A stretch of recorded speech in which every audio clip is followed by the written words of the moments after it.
This is a chickpea and sweet potato curry, which is going to be absolutely packed with vegetables. And I'm going to be using extra turmeric in this as well, and chili as well, because again, they're very, very well established as being highly anti-inflammatory.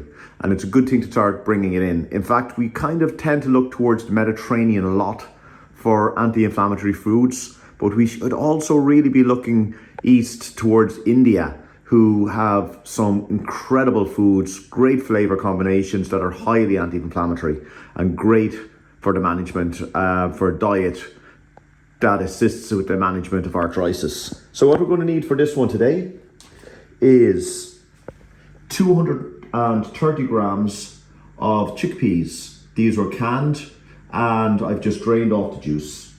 I have 2 medium red onions, which I've diced. I have 200 grams of washed spinach.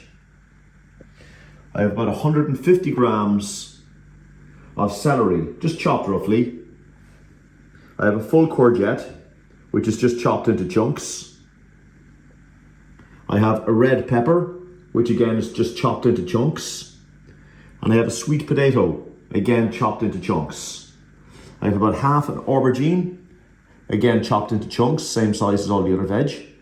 And I have a 400 milliliter tin of coconut milk. I have 1 red chili, which is chopped. 3 cloves of garlic, which are just chopped roughly. 40 grams of fresh ginger, which has been grated. Now, a good thing with ginger is just grate it with the skin on. Don't try and mess around peeling it. Just grate it straight up. As long as the ginger is clean, you won't have any problems. I have 120 grams of dates with the stones removed and just chopped into large pieces, each date and cutting it into about 3. I have 40 grams of mild Madras curry powder, and then also additionally adding a further 20 grams of turmeric. I'm going to use coconut oil for frying, and just a pinch of salt will be needed for seasoning. And I have a small bunch of coriander, which I'm going to chop up and use that just to sprinkle over the whole curry when it's finished.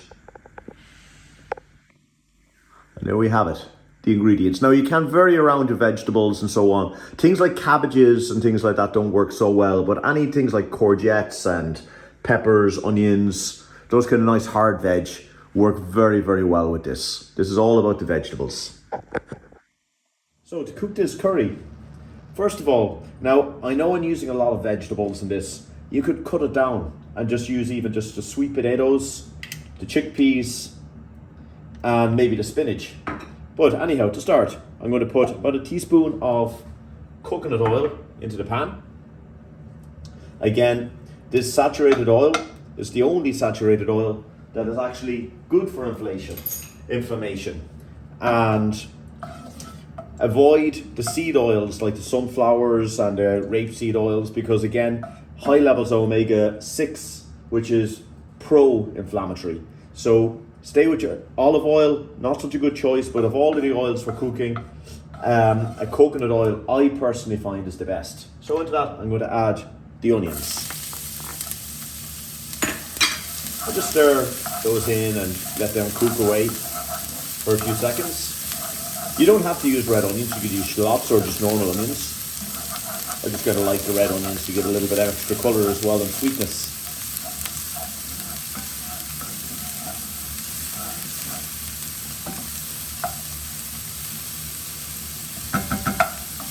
Gonna let those fry just for a second, just like that.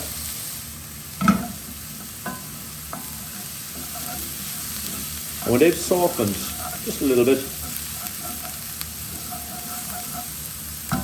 I'm going to then add my ginger and let those flavours start to infuse through from the very beginning. I'm also going to add in my garlic. Now, not too hot of a pan. You don't want to burn your garlic, you just want it to sweat and infuse. I'm also going to add my chili. Now, this is a little bit on the hot side. Just cut down on the chili if you don't really like particularly hot food. But again, the spices in chili are again quite anti-inflammatory and a good thing to incorporate into your diet.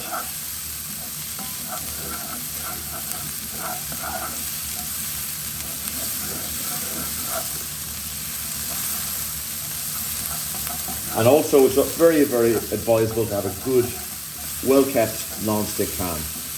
So when this gets to that stage and you already get these lovely fragrances,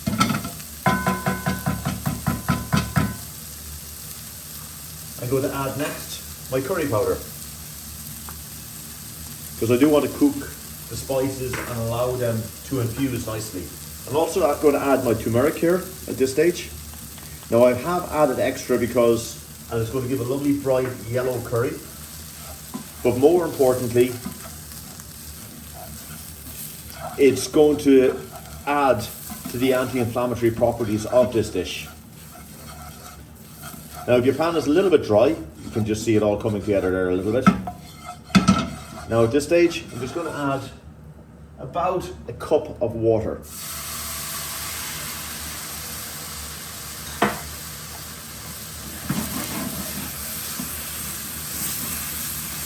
And just allow the base for the curry to start cooking together. And at this point also, I'm going to add my dates. Now the dates give a lovely sweetness to the curry without having to add any other kinds of sugars and so on. Next up, I'm going to add my aubergine.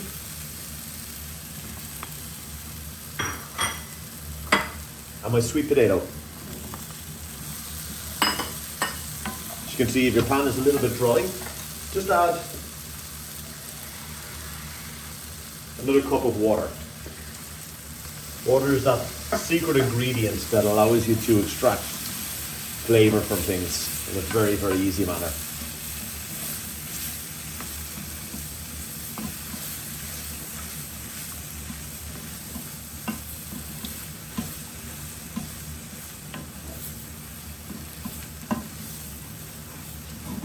So, I'm actually going to add again a third cup of water into this.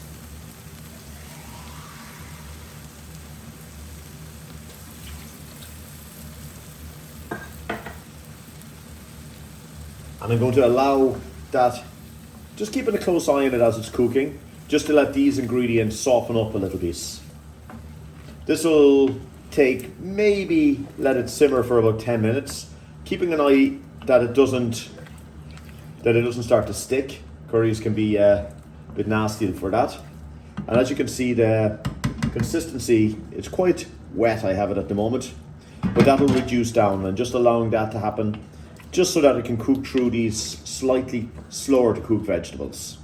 So bring that to a simmer, let it cook for about 10 minutes. Start it off, bring it up to a heat on a nice high heat, then lower the heat, and just keep an eye on it as it's cooking. So I'm just going to pop the lid on and let that cook away there for a few minutes. Now having checked, and you can see it's after getting a little bit thick as it's cooking, and you want to allow the sweet potatoes and the aubergines to cook thoroughly. So what I'm going to do is just again add another cup of water.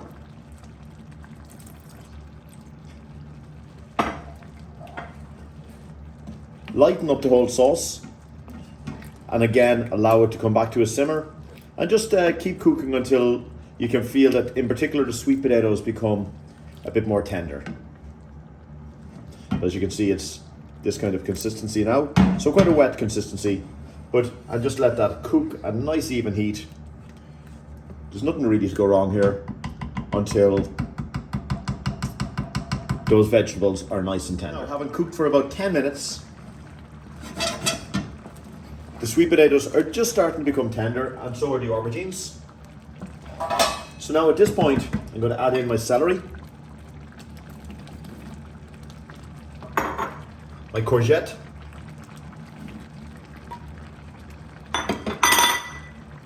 my peppers, and my chickpeas. Again, if it's... And also at this point, I'm just going to mix those around a little bit.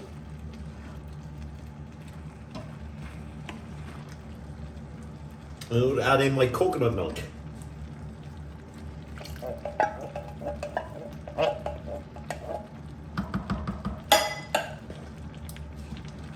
And just gently mix all those ingredients together.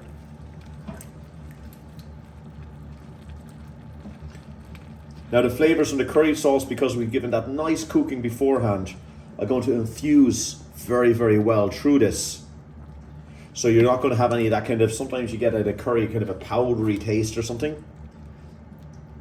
So I'm just going to let this simmer until all these other veg become nice and tender, and all the flavours from them start to infuse through the sauce as well. Chickpeas are giving a nice element of protein in here, but again, we need to give as much fibre and vegetables into our diets as we can. That's probably the area that we're lacking. Vegetables, like fruits again, are great, but they do put a lot of sugar into your system. Whereas vegetables, this is the kind of dish that you can eat quite a lot of. And it's very, very nutritionally balanced, because you do have your proteins, and with the vegetables again, it's just the kind of thing our body likes. So there we have it. You can see the texture, the consistency there. I'll just tilt that a little bit. And it's quite light yet, the sauce, especially at this point as you're cooking the vegetables. Do stir it. Another thing is stir it from the bottom, not just from the top. So just in case it's starting to stick in any way, any of your vegetables, you don't want that to happen, because the problem with curry sauces like this, if it starts to stick and burn on the bottom, that kind of flavour carries right through it and it loses that freshness. Another thing you'll notice is the dates that we added in earlier give a lovely sweetness to the sauce.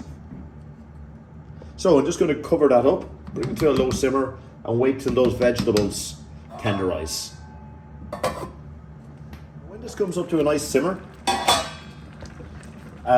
what I'm going to do is just remove the lid, because I think the sauce is a little bit on the light side.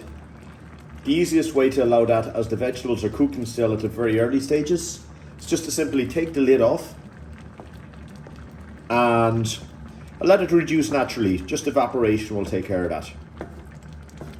No need to be thickening this type of sauce at all.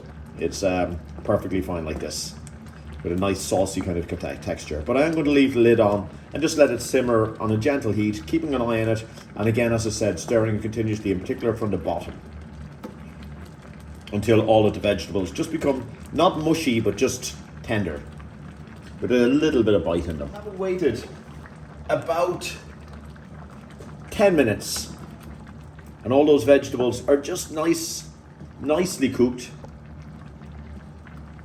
There's no not falling apart by any stretch of the imagination. You can see all the colours are still there and so on. The veg that needs a lot of cooking, such as the aubergine, the sweet potatoes, they went earlier. So, and everything is just kind of coming together nicely. Finally, I'm going to add a lot of spinach. I'm using 200 grams of spinach. And it looks like a lot, but this will all cook down into the curry. And again, it's just to give that lovely, fresh finish and get those leafy veg in. So I'm just going to cover that up just for a few minutes. The spinach will only take 30 seconds, I'd say, to render down. And then we're just going to mix through it. And then we're pretty much done. It'll only be a case of just serving it in your bowls, sprinkle it with a little bit of coriander. That's all this curry needs. So as you can see, the spinach just cooks down into nothing very, very quickly. And that's why it's the very, very last thing we put on. Just going to let the sauce kind of cover it a little bit as it's cooking. And then very, very carefully, just mix it through.